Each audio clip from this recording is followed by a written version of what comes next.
Hello, everyone, and I hope that you are having a wonderful day. In Luke chapter number 12, beginning with about verse number 13, someone is speaking to the Lord Jesus and said, Master, come and speak to my brother that he will divide the inheritance with me.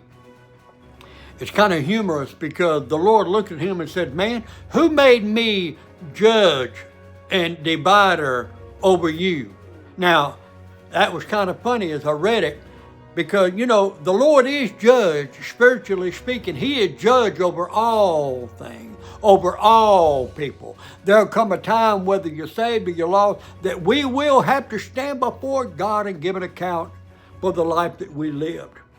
But yet in that chapter number 12 of Luke, the Lord begins to speak on the subject of greed. And I mean, people, there are some greedy people in this world.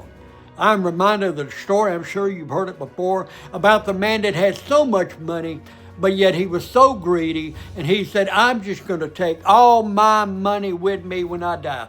So, when he died, he had all that money put in his coffin. Well, the day of the funeral came, and here come his wife. She pulled out a great big old bag, and she started putting all that money in that bag, and I'm sure everybody was looking at her like, you're not supposed to do that. But then when she put all that money in that bag, she reached in her pocketbook and she pulled out a checkbook, and she pulled out a check, and she wrote a check for all that money she put in that bag, and she put that, man, she put that check in that coffin. But people are just like that. Listen, they feel like they're going to take everything with them. How greedy are we? Is our heart so full of this world that we want to take as much with us into the next world? Well, that's not going to happen. I tell you what you need to get a hold of is you need to get a hold of Jesus. You need to get a hold of the horns of the altar. The only greed you need in your heart is, I just can't get enough of Jesus.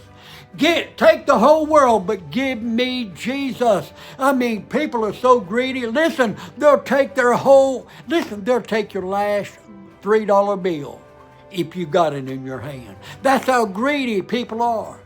But God teaches us, and He tells us that the only desire that we ought to have in our life is to desire Jesus. Boy, I'm glad I'm saved. I'm glad that when I get to heaven, all things will be well. Leave this world behind, but give me Jesus. And I pray you can say the same thing. I love you till the next time. God bless.